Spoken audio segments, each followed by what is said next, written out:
ऐसी स्थिति में ऐसा कौन सा रसिक रस का विशेषज्ञ पुरुष होगा जो बार बार पवित्र कीर्ति भगवान श्री कृष्ण की मंगलमय लीलाओं का श्रवण करके भी उनसे विमुख होना चाहेगा।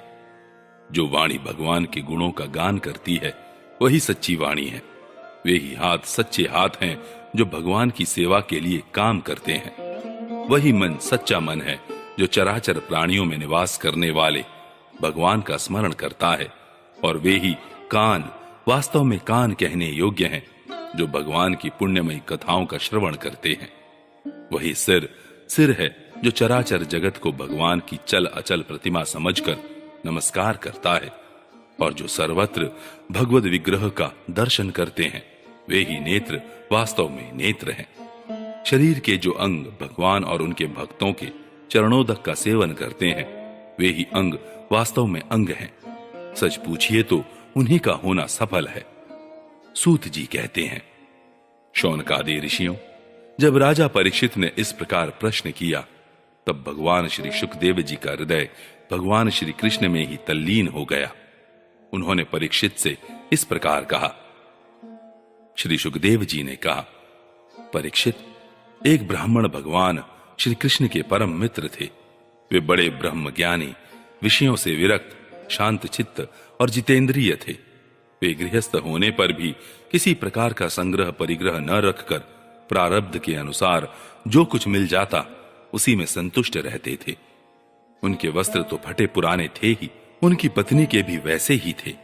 वह भी अपने पति के समान ही भूख से दुबली हो रही थी। एक दिन दरिद्रता की प्रतिमूर्ति दुखीहिनी पतिव्रता भूख के मारे कांपती हुई अपने पतिदेव के पास गई और मुरझाए हुए मुंह से बोली, भगवान, साक्षात लक्ष्मीपति भगवान श्री कृष्ण आपके सखा हैं। वे भक्त वांछा कल्पतरु शरणागत वत्सल और ब्राह्मणों के परम भक्त हैं। परम भाग्यवान आर्यपुत्र, वे साधु संतों के सत्पुरुषों के एकमात्र आश्रय हैं। आप उनके पास जाइए। जब वे जानेंगे कि आप कुटुंबी हैं और अन्न के बिना दुखी हो रहे हैं तो वे आपको बहुत सा धन देंगे। आजकल वे भोज, वृष्णि और अंधकवंशी यादवों के स्वामी के रूप में द्वारका में ही निवास कर रहे हैं और इतने उदार हैं कि जो उनके चरण कमलों का स्मरण करते हैं उन प्रेमी भक्तों को वे अपने आप तक का दान कर डालते हैं। ऐसी स्थिति में जगत गुरु भगवान श्री कृष्ण अपने भक्तों को यदि धन और विषय सुख, जो अत्यंत वांछनीय नहीं है, दे दे तो इसमें आश्चर्य की कौन सी बात है। इस प्रकार जब उन ब्राह्मण देवता की पत्नी ने अपने पतिदेव से कई बार बड़ी नम्रता से प्रार्थना की तब उन्होंने सोचा कि धन की तो कोई बात नहीं है, परंतु भगवान श्री कृष्ण का दर्शन हो जाएगा, यह तो जीवन का बहुत बड़ा लाभ है। यही विचार करके उन्होंने जाने का निश्चय किया और अपनी पत्नी से बोले, कल्याणी, घर में कुछ भेंट देने योग्य वस्तु भी है क्या? यदि हो तो दे दो। तब उस ब्राह्मणी ने पास पड़ोस के ब्राह्मणों के घर से 4 मुट्ठी चिवड़े मांगकर एक कपड़े में बांध दिए और भगवान को भेंट देने के लिए अपने पतिदेव को दे दिया। इसके बाद वे ब्राह्मण देवता उन चिवड़ों को लेकर द्वारका के लिए चल पड़े। वे मार्ग में यह सोचते जाते थे कि मुझे भगवान श्री कृष्ण के दर्शन कैसे प्राप्त होंगे। परीक्षित, द्वारका में पहुंचने पर वे ब्राह्मण देवता दूसरे ब्राह्मणों के साथ सैनिकों की 3 छावनियां और 3 ड्योढ़ियां पार करके भगवत धर्म का पालन करने वाले अंधक और वृषणी वंशी यादवों के महलों में, जहां पहुंचना अत्यंत कठिन है, जा पहुंचे। उनके बीच भगवान श्री कृष्ण की 16,000 रानियों के महल थे। उनमें से एक में उन ब्राह्मण देवता ने प्रवेश किया। वह महल खूब सजा सजाया अत्यंत शोभायुक्त था। उसमें प्रवेश करते समय उन्हें ऐसा मालूम हुआ मानो वे ब्रह्मानंद के समुद्र में डूब उतरा रहे हों। उस समय भगवान श्री कृष्ण अपनी प्राण प्रिया रुक्मणी जी के पलंग पर विराजे हुए थे। ब्राह्मण देवता को दूर से ही देखकर वे सहसा उठ खड़े हुए और उनके पास आकर बड़े आनंद से उन्हें अपने भुजपाश में बांध लिया। परीक्षित, परमानंद स्वरूप भगवान अपने प्यारे सखा ब्राह्मण देवता के अंग स्पर्श से अत्यंत आनंदित हुए। उनके कमल के समान कोमल नेत्रों से प्रेम के आंसू बरसने लगे। परीक्षित, कुछ समय के बाद भगवान श्री कृष्ण ने उन्हें ले जाकर अपने पलंग पर बैठा दिया और स्वयं पूजन की सामग्री लाकर उनकी पूजा की। प्रिय परीक्षित, भगवान श्री कृष्ण सभी को पवित्र करने वाले हैं, फिर भी उन्होंने अपने हाथों ब्राह्मण देवता के पांव पखारकर उनका चरणोदक अपने सिर पर धारण किया और उनके शरीर में चंदन, अर्गजा, केसर आदि दिव्य गंधों का लेपन किया। फिर उन्होंने बड़े आनंद से सुगंधित धूप और दीपावली से अपने मित्र की आरती उतारी। इस प्रकार पूजा करके पान एवं गाय देकर मधुर वचनों से भले पधारे ऐसा कहकर उनका स्वागत किया। ब्राह्मण देवता फटे पुराने वस्त्र पहने हुए थे, शरीर अत्यंत मलिन और दुर्बल था, देह की सारी नसें दिखाई पड़ती थीं। स्वयं भगवती रुक्मणी जी चंवर डुलाकर उनकी सेवा करने लगी। अंतःपुर की स्त्रियां यह देखकर अत्यंत विस्मित हो गईं कि पवित्र कीर्ति भगवान श्री कृष्ण अतिशय प्रेम से इस मैले कुचैले अवधूत ब्राह्मण की पूजा कर रहे हैं। वे आपस में कहने लगी, इस नंग धड़ंग, निर्धन, निंदनीय और निकृष्ट भिखमंगे ने ऐसा कौन सा पुण्य किया है जिससे त्रिलोकी में सबसे बड़े श्रीनिवास श्री कृष्ण स्वयं इसका आदर सत्कार कर रहे हैं।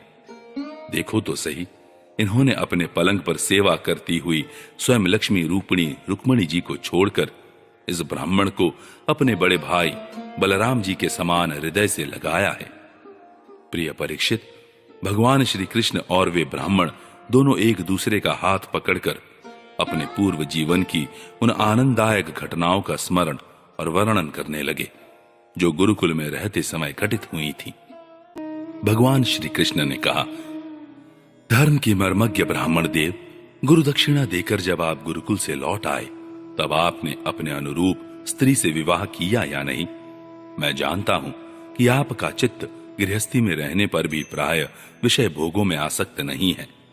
विद्वन, यह भी मुझे मालूम है कि धन आदि में भी आपकी कोई प्रीति नहीं है। जगत में विरले ही लोग ऐसे होते हैं जो भगवान की माया से निर्मित विषय संबंधी वासनाओं का त्याग कर देते हैं और चित्त में विषयों की तनिक भी वासना न रहने पर भी मेरे समान केवल लोक शिक्षा के लिए कर्म करते रहते हैं। ब्राह्मण शिरोमणि, क्या आपको उस समय की बात याद है जब हम दोनों एक साथ गुरुकुल में निवास करते थे? सचमुच गुरुकुल में ही द्विजातियों को अपने ज्ञातव्य वस्तु का ज्ञान होता है, जिसके द्वारा वे अज्ञान अंधकार से पार हो जाते हैं। मित्र, इस संसार में शरीर का कारण जन्मदाता पिता प्रथम गुरु है। इसके बाद उपनयन संस्कार करके सत्कर्मों की शिक्षा देने वाला दूसरा गुरु है, वह मेरे ही समान पूज्य है। तदनंतर ज्ञानोपदेश करके परमात्मा को प्राप्त कराने वाला गुरु तो मेरा स्वरूप ही है। वर्णाश्रमियों के ये 3 गुरु होते हैं। मेरे प्यारे मित्र, गुरु के स्वरूप में स्वयं मैं हूं। इस जगत में वर्णाश्रमियों में जो लोग अपने गुरुदेव के उपदेशानुसार अनायास ही भवसागर पार कर लेते हैं, वे अपने स्वार्थ और परमार्थ के सच्चे जानकार हैं। प्रिय मित्र, मैं सबका आत्मा हूं, सबके हृदय में अंतर्यामी रूप से विराजमान हूं। मैं गृहस्थ के धर्म, पंचमहायज्ञ आदि से, ब्रह्मचारी के धर्म उपनयन वेदाध्ययन आदि से, वानप्रस्थी के धर्म तपस्या से और सब ओर से उपरत हो जाना इस सन्यासी के धर्म से भी उतना संतुष्ट नहीं होता जितना गुरुदेव की सेवा शुश्रूषा से संतुष्ट होता हूं। ब्रह्मन, जिस समय हम लोग गुरुकुल में निवास कर रहे थे, उस समय की वह बात आपको याद है क्या, जब हम दोनों को एक दिन हमारी गुरुपत्नी ने ईंधन लाने के लिए जंगल में भेजा था?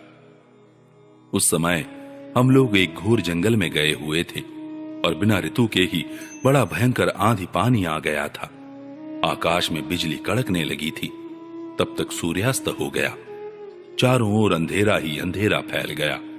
धरती पर इस प्रकार पानी ही पानी हो गया कि कहां गड्ढा है कहां किनारा इसका पता ही न चलता था। वह वर्षा क्या थी, एक छोटा मोटा प्रलय ही था। आंधी के झटकों और वर्षा की बौछारों से हम लोगों को बड़ी पीड़ा हुई। दिशा का ज्ञान न रहा। हम लोग अत्यंत आतुर हो गए और एक दूसरे का हाथ पकड़कर जंगल में इधर उधर भटकते रहे। जब हमारे गुरुदेव सांदीपनि मुनि को इस बात का पता चला तब वे सूर्योदय होने पर अपने शिष्य हम लोगों को ढूंढते हुए जंगल में पहुंचे और उन्होंने देखा कि हम अत्यंत आतुर हो रहे हैं। वे कहने लगे, आश्चर्य है पुत्रों, तुम लोगों ने हमारे लिए अत्यंत कष्ट उठाया। सभी प्राणियों को अपना शरीर सबसे अधिक प्रिय होता है, परंतु तुम दोनों उसकी भी परवाह न करके हमारी सेवा में ही संलग्न रहे। गुरु के ऋण से मुक्त होने के लिए सत शिष्यों का इतना ही कर्तव्य है कि वे विशुद्ध भाव से अपना सब कुछ और शरीर भी गुरुदेव की सेवा में समर्पित कर दें। द्विज शिरोमणियों, मैं तुम लोगों से अत्यंत प्रसन्न हूं। तुम्हारे सारे मनोरथ, सारी अभिलाषाएं पूर्ण हो और तुम लोगों ने हमसे जो वेदाध्ययन किया है वह तुम्हें सर्वदा कंठस्थ रहे तथा इस लोक एवं परलोक में कहीं भी निष्फल न हो। प्रिय मित्र, जिस समय हम लोग गुरुकुल में निवास कर रहे थे, हमारे जीवन में ऐसी ऐसी अनेकों घटनाएं घटित हुई थी। इसमें संदेह नहीं कि गुरुदेव की कृपा से ही मनुष्य शांति का अधिकारी होता और पूर्णता को प्राप्त करता है। ब्राह्मण देवता ने कहा, देवताओं के आराध्य देव जगत गुरु श्री कृष्ण, भला अब हमें क्या करना बाकी है? क्योंकि आपके साथ जो सत्य संकल्प परमात्मा है, हमें गुरुकुल में रहने का सौभाग्य प्राप्त हुआ था। प्रभु, छंदोमय वेद, धर्म, अर्थ, काम, मोक्ष, चतुर्विध पुरुषार्थ के मूल स्रोत हैं और वे हैं आपके शरीर। वही आप वेदाध्ययन के लिए गुरुकुल में निवास करें, यह मनुष्य लीला का अभिनय नहीं तो और क्या है। 81वां अध्याय। सुदामा जी को ऐश्वर्य की प्राप्ति। श्री सुखदेव जी कहते हैं, प्रिय परीक्षित, भगवान श्री कृष्ण सबके मन की बात जानते हैं। वे ब्राह्मणों के परम भक्त, उनके क्लेशों के नाशक तथा संतों के एकमात्र आश्रय हैं। वे इस प्रकार से उन ब्राह्मण देवता के साथ बहुत देर तक बातचीत करते रहे। अब वे अपने प्यारे सखा उन ब्राह्मण से तनिक मुस्कुराकर विनोद करते हुए बोले। उस समय भगवान श्री कृष्ण उन ब्राह्मण देवता की ओर प्रेम भरी दृष्टि से देख रहे थे। भगवान श्री कृष्ण ने कहा, ब्राह्मण, आप अपने घर से मेरे लिए क्या उपहार लाए हैं? मेरे प्रेमी भक्त जब प्रेम से थोड़ी सी वस्तु भी मुझे अर्पण करते हैं तो वह मेरे लिए बहुत हो जाती है, परंतु मेरे अभक्त यदि बहुत सी सामग्री भी मुझे भेंट करते हैं तो उससे मैं संतुष्ट नहीं होता। जो पुरुष प्रेम भक्ति से फल फूल अथवा पत्ता पानी में से कोई भी वस्तु मुझे समर्पित करता है तो मैं उस शुद्ध चित्त भक्त का वह प्रेमोपहार केवल स्वीकार ही नहीं करता बल्कि तुरंत भोग लगा लेता हूं। परीक्षित, भगवान श्री कृष्ण के ऐसा कहने पर भी उन ब्राह्मण देवता ने लज्जावश उन लक्ष्मीपति को वे 4 मुट्ठी चिवड़े नहीं दिए। उन्होंने संकोच से अपना मुंह नीचे कर लिया था। परीक्षित, भगवान श्री कृष्ण समस्त प्राणियों के हृदय का एक एक संकल्प और उनका अभाव भी जानते हैं। उन्होंने ब्राह्मण के आने का कारण, उनके हृदय की बात जान ली। अब वे विचार करने लगे कि एक तो यह मेरा प्यारा सखा है, दूसरे इसने पहले कभी लक्ष्मी की कामना से मेरा भजन नहीं किया है। इस समय यह अपनी पतिव्रता पत्नी को प्रसन्न करने के लिए उसी के आग्रह से यहां आया है। अब मैं इसे ऐसी संपत्ति दूंगा जो देवताओं के लिए भी अत्यंत दुर्लभ है। भगवान श्री कृष्ण ने ऐसा विचार करके उनके वस्त्र में से चिथड़े की एक पोटली में बंधा हुआ चिवड़ा, यह क्या है ऐसा कहकर स्वयं ही छीन लिया और बड़े आदर से कहने लगे, प्यारे मित्र, यह तो तुम मेरे लिए अत्यंत प्रिय भेंट ले आए हो। ये चिवड़े न केवल मुझे बल्कि सारे संसार को तृप्त करने के लिए पर्याप्त हैं। ऐसा कहकर वे उसमें से एक मुट्ठी चिवड़ा खा गए और दूसरी मुट्ठी ज्यों ही भरी त्यों ही रुक्मिणी के रूप में स्वयं भगवती लक्ष्मी जी ने भगवान श्री कृष्ण का हाथ पकड़ लिया, क्योंकि वे तो एकमात्र भगवान के परायण हैं, उन्हें छोड़कर और कहीं जा नहीं सकती। रुक्मिणी जी ने कहा, विश्वात्मन, बस बस, मनुष्य को इस लोक में तथा मरने के बाद परलोक में भी समस्त संपत्तियों की समृद्धि प्राप्त करने के लिए यह एक मुट्ठी चिवड़ा ही बहुत है, क्योंकि आपके लिए इतना ही प्रसन्नता का हेतु बन जाता है। परीक्षित, ब्राह्मण देवता उस रात को भगवान श्री कृष्ण के महल में ही रहे। उन्होंने बड़े आराम से वहां खाया पिया और ऐसा अनुभव किया मानो मैं वैकुंठ में ही पहुंच गया हूं। परीक्षित, श्री कृष्ण से ब्राह्मण को प्रत्यक्ष रूप में कुछ भी न मिला, फिर भी उन्होंने उनसे कुछ मांगा नहीं। वे अपने चित्त की करतूत पर कुछ लज्जित से होकर भगवान श्री कृष्ण के दर्शन जनित आनंद में डूबते उतराते अपने घर की ओर चल पड़े। वे मन ही मन सोचने लगे, अहो कितने आनंद और आश्चर्य की बात है। ब्राह्मणों को अपना इष्ट देव मानने वाले भगवान श्री कृष्ण की ब्राह्मण भक्ति आज मैंने अपनी आंखों देख ली। धन्य है जिनके वक्ष स्थल पर स्वयं लक्ष्मी जी सदा विराजमान रहती हैं। उन्होंने मुझ अत्यंत दरिद्र को अपने हृदय से लगा लिया। कहां तो मैं अत्यंत पापी और दरिद्र, और कहां लक्ष्मी के एकमात्र आश्रय भगवान श्री कृष्ण। परंतु उन्होंने यह ब्राह्मण है ऐसा समझकर मुझे अपनी भुजाओं में भरकर हृदय से लगा लिया। इतना ही नहीं, उन्होंने मुझे उस पलंग पर सुलाया जिस पर उनकी प्राण प्रिया रुक्मणी जी शयन करती हैं, मानो मैं उनका सगा भाई हूं। कहां तक कहूं, मैं थका हुआ था, इसलिए स्वयं उनकी पटरानी रुक्मणी जी ने अपने हाथों चवर डुलाकर मेरी सेवा की। ओह, देवताओं के आराध्य देव होकर भी ब्राह्मणों को अपना इष्ट देव मानने वाले प्रभु ने पांव दबाकर अपने हाथों खिला पिलाकर मेरी अत्यंत सेवा शुश्रूषा की और देवता के समान मेरी पूजा की। स्वर्ग, मोक्ष, पृथ्वी और रसातल की संपत्ति तथा समस्त योग सिद्धियों की प्राप्ति का मूल उनके चरणों की पूजा ही है। फिर भी परम दयालु श्री कृष्ण ने यह सोचकर मुझे थोड़ा सा भी धन नहीं दिया कि कहीं यह दरिद्र धन पाकर बिल्कुल मतवाला न हो जाए और मुझे न भूल बैठे। इस प्रकार मन ही मन विचार करते करते ब्राह्मण देवता अपने घर के पास पहुंच गए। वे वहां क्या देखते हैं कि सबका सब स्थान सूर्य, अग्नि और चंद्रमा के समान तेजस्वी रत्न निर्मित महलों से घिरा हुआ है। ठौर ठौर चित्र विचित्र उपवन और उद्यान बने हुए हैं तथा उनमें झुंड के झुंड रंग बिरंगे पक्षी कलरव कर रहे हैं। सरोवरों में कुमुदनी तथा श्वेत, नील और सौगंधिक भांति भांति के कमल खिले हुए हैं। सुंदर सुंदर स्त्री पुरुष बन ठन कर इधर उधर विचर रहे हैं। उस स्थान को देखकर ब्राह्मण देवता सोचने लगे, मैं यह क्या देख रहा हूं? यह किसका स्थान है? यदि यह वही स्थान है जहां मैं रहता था तो यह ऐसा कैसे हो गया? इस प्रकार वे सोच ही रहे थे कि देवताओं के समान सुंदर सुंदर स्त्री पुरुष गाजे बाजे के साथ मंगल गीत गाते हुए उस महाभाग्यवान ब्राह्मण की अगवानी करने के लिए आए। पतिदेव का शुभागमन सुनकर ब्राह्मणी को अपार आनंद हुआ और वह हड़बड़ाकर जल्दी जल्दी घर से निकल आई। वह ऐसी मालूम होती थी मानो मूर्तिमती लक्ष्मी जी ही कमल वन से पधारी हो। पतिदेव को देखते ही पतिव्रता पत्नी के नेत्रों में प्रेम और उत्कंठा के आवेग से आंसू छलक आए। उसने अपने नेत्र बंद कर लिए। ब्राह्मणी ने बड़े प्रेम भाव से उन्हें नमस्कार किया और मन ही मन आलिंगन भी।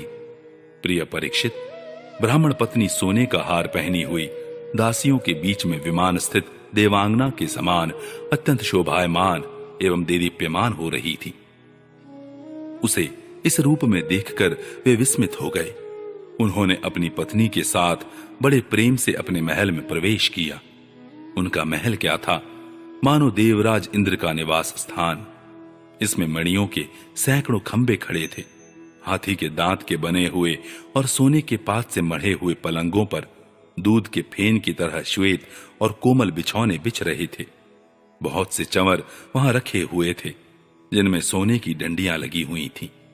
सोने के सिंहासन शोभायमान हो रहे थे जिन पर बड़ी कोमल कोमल गद्दियां लगी हुई थीं। ऐसे चंदोवे भी झिलमिला रहे थे जिनमें मोतियों की लड़ियां लटक रही थीं। स्फटिक मणि की स्वच्छ भीतों पर पन्ने की पच्चीकारी की हुई थी। रत्न निर्मित स्त्री मूर्तियों के हाथों में रत्नों के दीपक जगमगा रहे थे। इस प्रकार समस्त संपत्तियों की समृद्धि देखकर और उसका कोई प्रत्यक्ष कारण न पाकर बड़ी गंभीरता से ब्राह्मण देवता विचार करने लगे कि मेरे पास इतनी संपत्ति कहां से आ गई। वे मन ही मन कहने लगे, मैं जन्म से ही भाग्यहीन और दरिद्र हूं, फिर मेरी इस संपत्ति समृद्धि का कारण क्या है? अवश्य ही परमैश्वर्यशाली यदुवंश शिरोमणि भगवान श्री कृष्ण के कृपा कटाक्ष के अतिरिक्त और कोई कारण नहीं हो सकता। यह सब कुछ उनकी करुणा की ही देन है। स्वयं भगवान श्री कृष्ण पूर्ण काम और लक्ष्मीपति होने के कारण अनंत भोग सामग्रियों से युक्त हैं। इसलिए वे याचक भक्त को उसके मन का भाव जानकर बहुत कुछ दे देते हैं, परंतु उसे समझते हैं बहुत थोड़ा, इसलिए सामने कुछ कहते नहीं। मेरे यदुवंश शिरोमणि सखा श्याम सुंदर सचमुच उस मेघ से भी बढ़कर उदार हैं, जो समुद्र को भर देने की शक्ति रखने पर भी किसान के सामने न बरसकर उसके सो जाने पर रात में बरसता है, और बहुत बरसने पर भी थोड़ा ही समझता है। मेरे प्यारे सखा श्री कृष्ण देते हैं बहुत, पर उसे मानते हैं बहुत थोड़ा, और उनका प्रेमी भक्त यदि उनके लिए कुछ भी कर दे तो वे उसको बहुत मान लेते हैं। देखो तो सही, मैंने उन्हें केवल एक मुट्ठी चिवड़ा भेंट किया था, पर उदार शिरोमणि श्री कृष्ण ने उसे कितने प्रेम से स्वीकार किया। मुझे जन्म जन्म उन्हीं का प्रेम, उन्हीं की हितैषिता, उन्हीं की मित्रता और उन्हीं की सेवा प्राप्त हो। मुझे संपत्ति की आवश्यकता नहीं, सदा सर्वदा उन्हीं गुणों के एकमात्र निवास स्थान महानुभाव भगवान श्री कृष्ण के चरणों में मेरा अनुराग बढ़ता जाए और उन्हीं के प्रेमी भक्तों का सत्संग प्राप्त हो। अजन्मा भगवान श्री कृष्ण संपत्ति आदि के दोष जानते हैं। वे देखते हैं कि बड़े बड़े धनियों का धन और ऐश्वर्य के मद से पतन हो जाता है, इसलिए वे अपने अदूरदर्शी भक्त को उसके मांगते रहने पर भी तरह तरह की संपत्ति, राज्य और ऐश्वर्य आदि नहीं देते। यह उनकी बड़ी कृपा है। परीक्षित, अपनी बुद्धि से इस प्रकार निश्चय करके वे ब्राह्मण देवता त्याग पूर्वक अनासक्त भाव से अपनी पत्नी के साथ भगवत प्रसाद स्वरूप विषयों को ग्रहण करने लगे, और दिनों दिन उनकी प्रेम भक्ति बढ़ने लगी। प्रिय परीक्षित, देवताओं के भी आराध्य देव भक्त भयहारी यज्ञपति सर्वशक्तिमान भगवान स्वयं ब्राह्मणों को अपना प्रभु, अपना इष्ट देव मानते हैं। इसलिए ब्राह्मणों से बढ़कर और कोई भी प्राणी जगत में नहीं है। इस प्रकार भगवान श्री कृष्ण के प्यारे सखा उस ब्राह्मण ने देखा कि यद्यपि भगवान अजित हैं, किसी के अधीन नहीं हैं, फिर भी वे अपने सेवकों के अधीन हो जाते हैं, उनसे पराजित हो जाते हैं। अब वे उन्हीं के ध्यान में तन्मय हो गए। ध्यान के आवेग से उनकी अविद्या की गांठ कट गई और उन्होंने थोड़े ही समय में भगवान का धाम, जो कि संतों का एकमात्र आश्रय है, प्राप्त किया। परीक्षित, ब्राह्मणों को अपना इष्ट देव मानने वाले भगवान श्री कृष्ण की इस ब्राह्मण भक्ति को जो सुनता है, उसे भगवान के चरणों में प्रेम भाव प्राप्त हो जाता है और वह कर्म बंधन से मुक्त हो जाता है।